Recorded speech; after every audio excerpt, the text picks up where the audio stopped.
So let's go ahead and talk about the predicates part of predicates and quantifiers. This section that I'm going to be talking about is contained in Rosen section 1.4.2. So remember back when we were talking about propositions, that we said that things like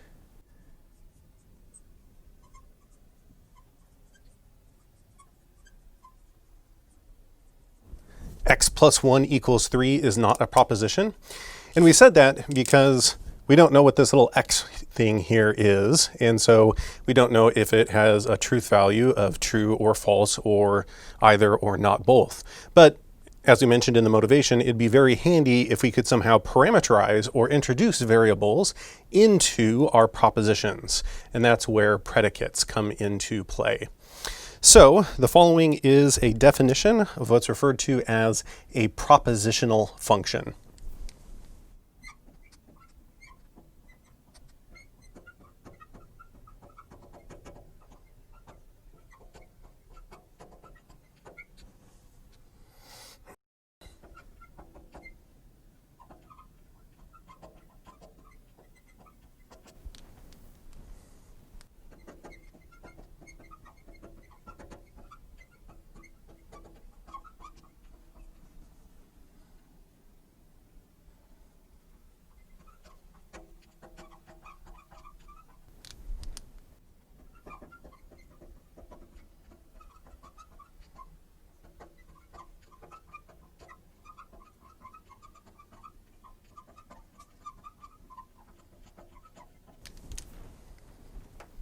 Excellent. So a propositional function, which I'm denoting here as p of x, is a statement, and it's just a statement, that contains some variable here that I've represented by x. When that variable x takes on some specific value, then p of x becomes a proposition. And recall, a proposition means that it's either true or false, but not both right here. So this is the notation that we use to represent a propositional function right here. So let's go ahead and take a look at an example of one of these things. So as an example,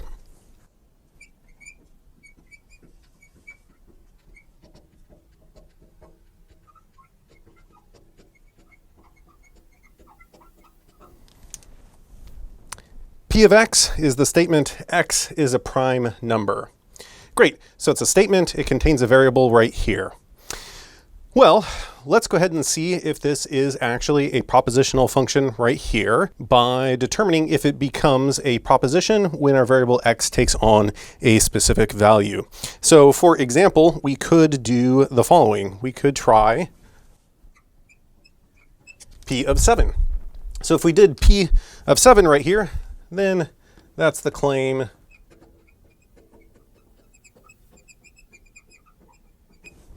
seven is a prime number.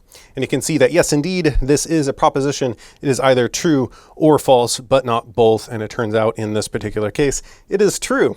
And we could try another example. You could try something like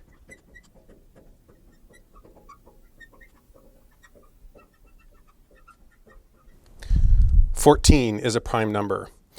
So here, all I'm doing is I'm taking whatever the argument right here is, the value of my particular x, and plugging it into my propositional function here. 14 is a prime number. Yep, that's a proposition, and it turns out in this case to be false. So fantastic. So a couple notes about the way people pronounce these things is that usually this part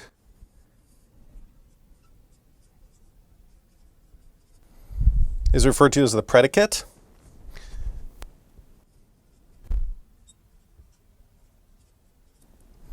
That is the variable. And this little p of x right here, that thing is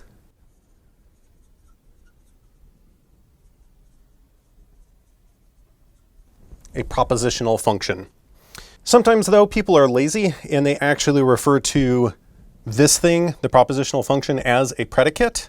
So you have to be a little bit flexible, because sometimes when people say predicate, they mean propositional function, and sometimes when they say propositional function, they mean predicate, but they're so closely related to each other that there's not much confusion if you use either this notation or this name or that name to refer to something right here. couple other things to note. Even though my definition right here says that it contains a variable, you can actually generalize this to as many variables as you want. So as a note,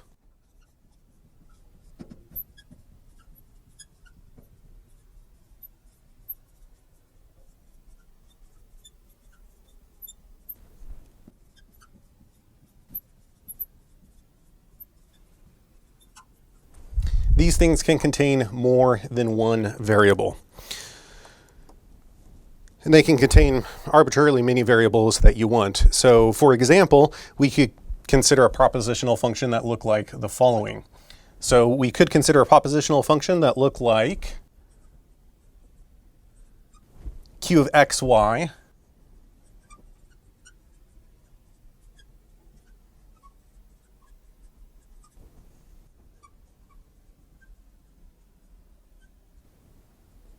computer X is connected to computer Y. And so here, this is another propositional function right here. It just happens to contain a couple of variables, and both of these variables show up in its definition right here. Importantly, every single variable in the definition of your propositional function has to show up as an argument here. So for example, if instead of saying q of xy, I simply said q of x and tried to define it in this way, that wouldn't work, because I would still have this variable y here that is not bound. It doesn't appear as an argument of my propositional function right here. So you need to make sure that all the variables actually show up as arguments in here. So that right there does not work.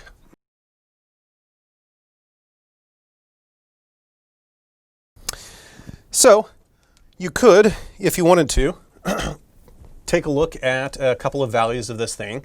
So if it turned out that the variables x and y right here stood for names of various computers, like computers in the computer science department have names like CSE1, CSE2, CSE3, things along those lines, then you could say something like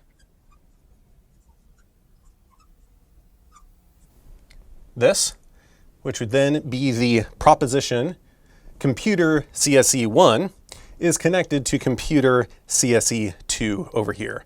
And that would be a proposition. It would either be true or false. Those computers are either connected or they are not. So this thing right here would be a proposition. But remember, all your variables have to take on a specific value. So if, for instance, you said computer CSE1, and then you left this just as your variable, so as like an unbound variable x or y or something like this, this would not be a proposition.